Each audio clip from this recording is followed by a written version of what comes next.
Saudi Arabia अपने बड़े से रेगिस्तान को ग्रीन फार्म लैंड में चेंज करने जा रहा है। आपने सही सुना, जब सऊदी अरेबिया नाम आता है तो आपके माइंड में चिलचिलाती गर्मी और बड़े बड़े रेगिस्तान ही आते होंगे, पर अब सऊदी लोगों की इस सोच को बदलने में लगा है।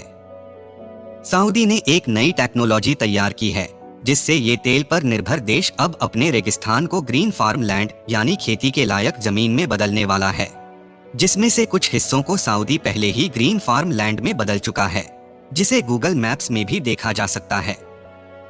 जानते हैं आज के वीडियो में कि कैसे सऊदी अरेबिया सरकार अपने बंजर रेगिस्तान को खेती की जमीन में बदलने जा रहा है।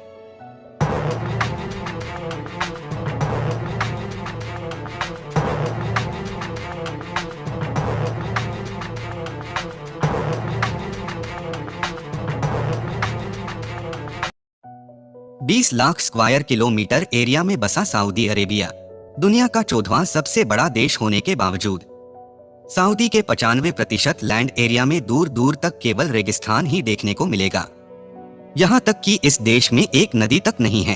पर पिछले कुछ सालों से सऊदी सरकार देश में एक नई टेक्नोलॉजी पर काम कर रही है जिसे सेंटर पिवट इरिगेशन कहा जाता है। शुरुआती समय में सऊदी अरेबिया तेल से मिलने वाले बिलियंस ऑफ डॉलर से लगभग 80% अनाज विदेशों से इंपोर्ट करता था, क्योंकि सऊदी में केवल 1.5% एरिया में ही खेती होती थी। साथ ही खेती के लिए देश के 80% पानी का उपयोग किया जाता था। पर अब सऊदी अरेबिया पूरी तरह से आत्मनिर्भर हो चुका है जब से सऊदी ने बिलियंस ऑफ डॉलर को देश की एग्रीकल्चर और टेक्नोलॉजी पर लगाना शुरू किया। इसकी शुरुआत होती है 1970 में, जब सऊदी ने एग्रीकल्चर और टेक्नोलॉजी को सीरियसली लिया। उसके बाद 1990 में सऊदी अरेबिया दुनिया का सबसे बड़ा गेहूं उत्पादक देश बना। गेहूं ही नहीं, सऊदी अब वेजिटेबल, फ्रूट, डेयरी प्रोडक्ट और डेट्स भी एक्सपोर्ट करता है। ये सब हुआ कैसे? इसके पीछे एक ही कारण है। सऊदी सरकार की एग्रीकल्चर और टेक्नोलॉजी को मिलाकर देश में मॉडर्न फार्मिंग टेक्नोलॉजी और रिसर्च सेंटर को बढ़ावा देने से, जिससे देश में कई सारे एरिया में 1 किलोमीटर डाया के ग्रीन फार्म लैंड बनाकर खेती की शुरुआत की गई। पिछले 60 सालों में सऊदी सरकार ने 24,000 स्क्वायर किलोमीटर रेगिस्तान को फार्म लैंड में बदलने में सफलता प्राप्त की। सऊदी में पानी की कमी के कारण खेती के लिए पानी को 1 किलोमीटर जमीन के नीचे से और बाकी पानी को समुद्र से डिसैलिनेशन प्रोसेस से तैयार किया जाता है। जहां पानी की इतनी कमी हो वहां पानी को बचाते हुए इस्तेमाल करना जरूरी होता है।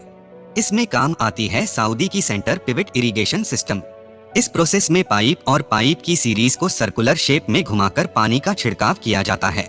इसमें पानी के इवेपोरेशन को कम करके पानी को वेस्ट होने से बचाया जाता है, जिससे पानी के साथ साथ केमिकल और पेस्टिसाइड का भी छिड़काव किया जाता है।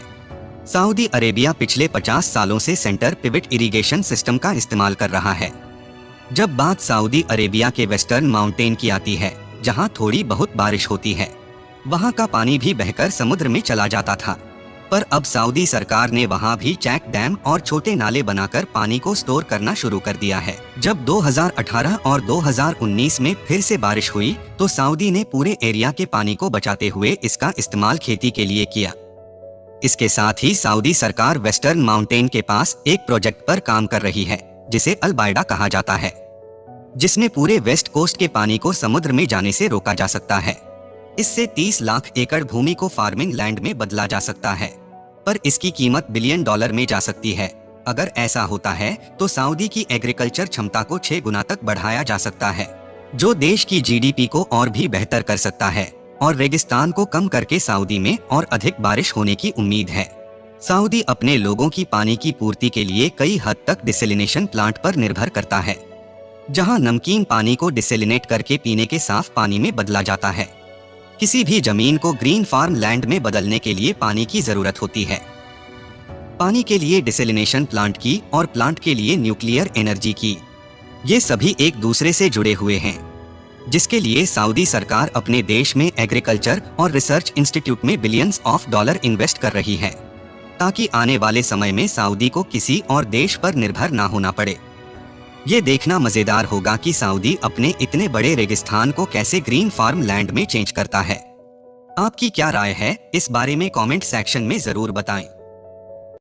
अगर वीडियो अच्छी लगी तो लाइक और सब्सक्राइब करना ना भूलें, उससे बहुत मोटिवेशन मिलता है। मिलते हैं अगली वीडियो में, तब तक के लिए गुड बाय।